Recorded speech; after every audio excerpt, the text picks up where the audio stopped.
8장 말씀을 같이 묵상하고자 합니다. 우리는 유명인의 자녀들 중에서 행실이 바르지 못한 사람들을 종종 보게 되지요. 사람들이 그 부모를 생각해서 자녀들에게 지나치게 잘 대해주다 보면 거기에 익숙해진 아이들이 멋대로 행동하는 경우가 있는 것을 우리는 보게 됩니다. 그 대표적인 예가 최준실과 그리고 그의 딸 정유라의 그 예를 우리는 들어볼 수가 있습니다. 부모가 제대로 교육을 시키지 못하니까 그 딸이 보여주는 모습과 행동은 바르지 못한 것을 우리는 알게 되지요. 뉴스에 보니까 어렸을 때 목욕탕에서 때미는 아주머니의 따귀를 때렸다든가, 그리고 돈도 실력이다라고 자기 또래의 이화여대의 또래에 있는 아이들에게 이야기하면서 우리 엄마가 돈을 가지고 있으니까 그 돈도 실력이다라고 하는 이야기를 통하여 지금은 이대에서 쫓겨났지만 이대에 있는 모든 아이들에게 그렇게 이야기하는 것을 신문을 통해서 보게 됩니다. 어려서부터 잘못된 행동을 지적당하지 않는 아이들은 커서도 그런 행동을 계속하게 되는 것이지요. 위대한 사사 이 사무엘의 아들들이 있는데 요엘과 아비야도 사사가 되었지만 그들은 뇌물을 받고 그리고 공정하지 못한 재판을 행하였다라고 오늘 성경은 우리들에게 설명을 하고 있습니다. 물론 사무엘의 아들들의 잘못이 크지만 아버지 사무엘이 그들의 잘못된 행동을 어려서부터 눈감아 준 것도 그 책임도 크다라고 하는 것을 우리는 알 수가 있습니다. 이에 이스라엘 장로들이 사무엘에게 요구하는 것이 있습니다. 그 요구가 무엇이냐 하면 왕을 우리들에게 달라라고 그러한 요구를 하게 됩니다. 왕을 요청하는 근거는 우리가 아까 읽었던 5절 말씀에 보면 나와 있습니다. 모든 나라와 같이라고 하는 이 5절 말씀에 보면 그렇게 되어 있습니다. 그러니까 5절 말씀에 모든 나라와 같이, 모든 나라는 다 왕이 있듯이 우리들에게도 왕을 주소서라고 하는 이 말을 이스라엘 백성들이 사무엘에게 요구를 합니다. 그것이 왕을 달라고 하는 근거이지요. 지금까지 어려운 시기에 사사들이 등장을 했습니다. 그리고 백성을 구원하고는 사라지는 상황이 되풀이되었던 것이죠. 그래서 그들 스스로 이렇게 생각하는 겁니다. 자꾸 나와서 뭔가를 도와주고 구원을 해줬다가 사라지니까 우리가 또 어려운 일을 당하게 되는 거구나 라고 생각을 하고 하나님 앞에 그리고 사무엘에게 왕을 요구하는 것을 우리는 보게 됩니다. 그런데 여러분, 그들은 무엇을 지금 잊어버리고 있는 건가요? 그것은 하나님이 왕 되심을 인정하지 아니하고 하나님이 왕 되심을 거부하는 것과 같은 거지요. 사무엘이 하나님께 기도하니까 하나님은 백성들이 할 말을 다 들으라고 말씀하시고 이렇게 말씀을 하십니다. 그들이 너를 버리는 것이 아니라 나를 버려 자기들의 왕이 되지 못하게 함이라 라고 하나님은 당신의 마음을 드러내는 장면이 오늘 본문에 나와 있습니다. 여러분, 이것은 무엇이 문제일까요? 저는 이 말씀을 묵상을 하면서 이것은 교육이 문제다라고 하는 것을 발견하게 됩니다. 성경에는 그 대표적인 예를 사무엘의 아들들을 통해서 보여주고 있는 겁니다. 그 당시에 가장 존경을 받는 제사장의 그 신앙교육, 자녀들의 그 신앙교육을 통하여 대표적인 모습을 보여주고 있는 겁니다. 그러니까 어릴 때부터 신앙교육을 시키지 아니하면 눈에 보이는 것을 더 의지하기 쉽고 그리고 보이지 않는 하나님을 내 삶의 주인으로 모시지 않는다라고 하는 그 단적인 예를 사무엘의 자녀들과 그 사무엘을 통하여 그 나라의 모습을 우리들에게 보여주고 있는 겁니다. 그러니까 제사장의 자녀들이 그런데 일반 백성들의 자녀들은 오죽하겠느냐라고 하는 의미가 그 안에 담겨져 있는 겁니다. 그러니까 눈에 보이는 왕이 그들에게 필요한 거지요. 보이지 않는 하나님이 왕이었는데 그 보이지 않는 하나님의 왕을 제껴버리고 세상적인 왕을, 보이는 왕을 그들의 눈에 보일 수 있게 해달라고 요구하는 것과 같은 겁니다. 그래서 세상적인 우월감을 가지고 싶어하는 마음을 내려놓고 주님만 왕으로 모시고 살 수 있게 만드는 것은 끊임없이 지금도 살아계시고 역사하시는 하나님을 우리는 보여주어야 된다라고 하는 겁니다. 그래서 자꾸 살아계신 하나님, 자녀들에게 그 보이지 않는 하나님을 자꾸 보여주고, 그리고 하나님의 너희들의 삶의 주인이다, 너희들의 삶의 왕이다 라고 하는 것을 계속해서 주입시켜 주지 아니하면 결국은 보이지 않는 하나님 때문에 보이는 왕을 모시고 살고자 싶어하는 자녀들이 우리들에게 있다라고 하는 겁니다. 그래서 사랑하는 성도 여러분, 우리가 해야 할 일이 뭔지 아십니까? 모든 일에 하나님을 대입시켜야 됩니다. 여러분들의 삶 속에서 문제가 있거나 또는 좋은 일이 있으면 하나님과 모든 일에 대입을 시키는 그 일들이 얼마나 필요한지 모른다라고 하는 겁니다. 왜요? 자녀들은 그것을 모른다라고 하는 겁니다.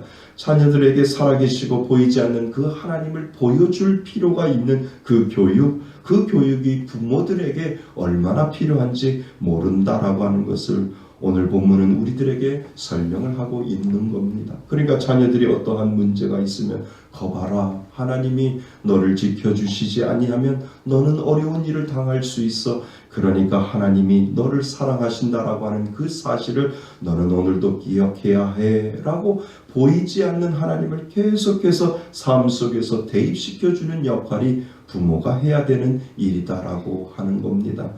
집에 안에 좋은 일이 있습니다. 자녀 안에 좋은 일이 있습니다. 커봐라, 엄마가 열심히 기도하고 우리가 열심히 기도하고 하나님이 보이지 않는 하나님이 너를 뒤에서 붙잡아 주기 때문에 이렇게 좋은 일이 일어나는 거야 라고 하는 보이지 않는 하나님을 계속해서 그 자녀들에게 삶 속에 대입시켜 주지 아니하면 결국은 마음속에 하나님을 주인으로 모시지 아니하고 보이는 무엇인가를 주인으로 삼아서 살아갈 수밖에 없다라고 하는 것을 우리들에게 가르쳐주고 있는 겁니다. 그러니까 사무엘이 자녀의 교육을 제대로 시키지 못했다라고 하는 것이죠. 제대로 시키지 못하니까 그들이 제사장으로 사사의 일들을 제대로 감당하지 못하고 뇌물을 받고 공정하지 못하는 재판을 할 수밖에 없었다라고 하는 것을 오늘을 사는 하나님은 우리들에게 경고하고 있는 겁니다.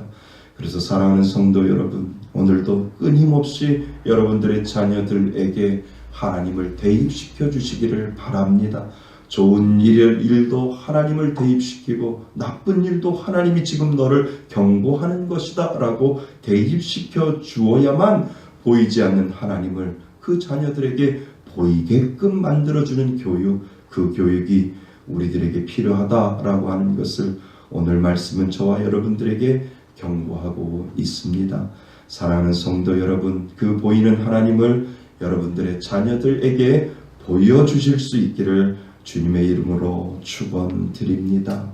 사무엘은 이스라엘에 요구한 왕의 제도가 가져올 폐해에 대해서 자세히 이스라엘 백성들에게 경고를 하지요. 너희들이 왕을 요구하지만 그 왕이 너희들의 족쇄를 채울 것이고 너희들의 목을 조여올 것이다. 그래도 너희들은 왕을 요구하느냐라고 하나님의 말씀을 이 사무엘은 이스라엘 백성들에게 전해주지요. 사무엘의 마음속에는 더 이상 하나님에 거하지 않게 된 것을, 그 이스라엘 백성들의 마음속에 하나님이 거하지 않게 되는 것을 속상해하고 있는 겁니다. 그들에게는 주변 국가들 같이 되고자 하는 마음 때문이지요. 사무엘의 왕의 제도에 대한 부정적인 측면을 이야기하지만 여전히 그들은 왕을 요구하고 있는 겁니다. 이스라엘 백성들은 왕이 있어야 함을 결코 포기하지 않는 것을 오늘 본문은 우리들에게 보여주고 있는 겁니다. 이런 이스라엘에 대해서 하나님은 결국 왕을 세워주라고 결국은 하나님이 포기하는 그러한 모습을 오늘 본문을 통해서 볼 수가 있습니다. 여러분, 여기서 우리가 깨달아야 할 것은 무엇일까요? 우리가 하나님께 잘못 간구하는 것을 깨닫지 못할 때 결국 하나님께서는 우리가 구하던 것을 허락하시며 직접 경험케 하신다라고 하는 사실을 우리는 알 수가 있습니다. 하나님은 우리들에게 왕을 요구하지 말라라고 하는 그 왕에 대한 피해를 이야기했지만 끝까지 포기하지 않은 이스라엘 백성들에게 하나님은 그냥 손을 내어버리는 모습을 오늘 우리들에게 보여주고 있는 것이죠. 그리고 나서 하나님께서 원하시는 것이 무엇입니까? 그래, 너희들이 원하는 대로 해봐라. 그리고 그것을 직접 경험해봐라 라고 하는 그 하나님의 모습을 우리는 생각해야 합니다. 그런데 그 경험은 어떻습니까? 그 경험은 아프잖아요. 하나님께 순종하지 않은 대가는 결국 아픔으로 우리들에게 다가오지요. 아프다, 너무 아프면 그때서야 돌아오고 깨닫고 돌아오게 되는 겁니다. 그런데 그 깨닫고 돌아올 때, 만신창이가 되어 돌아올 때면 늘 남아있는 것은 우리들 안에 상처밖에 없는 것을 우리는 알게 됩니다. 그래서 여러분, 하나님이 우리를 통해서 일하시고자 하는 것을 알 수 있는 방법은 오늘도 더 많이 하나님을 만나야 하고, 오늘도 더 많이 하나님과 대화해야 하고, 오늘도 더 많이 하나님의 뜻이 무엇인지를 알아야 하는 그 기초가 우리들 안에 있어야 된다고 하는 것을 하나님은 오늘 우리들에게 이야기해 주고 있는 겁니다. 앞이 안 보여도 따르는 거고요, 힘들어도 그냥 갈 수 있는 거고요, 그 시작이 바로 하나님께 나아가 계속해서 하나님의 뜻을 묻고 구하고 따르는 것이 필요한 것을 우리들에게 이야기해 주고 있는 겁니다. 여러분, 하나님하고 정이 붙으면은요, 힘들어도 따를 수밖에 없는 거예요. 왜요? 그 정 때문에 하나님, 힘들어도 제가 따르겠습니다. 어려워도 제가 따르겠습니다. 하나님, 이해가 안 되더라도 하나님과 그동안의 정이 쌓였는데요, 제가 하나님의 뜻을 따르겠습니다. 이것이 얼마나 중요한지 모른다라고 하는 겁니다. 사랑하는 성도 여러분, 하나님의 마음을 알고자 여러분은 오늘도 애쓰고 있습니까? 그분이 원하시는 것을 위해 기도하는 법을 오늘도 배워 나갈 수 있기를 바랍니다. 나의 기준에 주님을 맞추려고 어리석음에 빠져 있지 말고 주님의 기준에 나를 맞출 수 있도록 하나님, 오늘도 나에게 지혜를 허락하여 주옵소서. 오늘도 기도의 자리로 나아갈 수 있기를 바랍니다. 주님을 여러분 마음에 오늘도 왕으로 모시고 사실 수 있기를 바랍니다. 그 왕은 어떤 왕들보다도 오늘도 전능하신 왕인 줄 믿습니다. 늘 하나님의 마음을 알고 가장 좋은 것을 준비하시는 하나님을 믿고 오늘도 그 왕을 나의 마음속에 모시고 순종하며 사실 수 있는 저와 여러분이 되시기를 주님의 이름으로 축원드립니다. 아멘.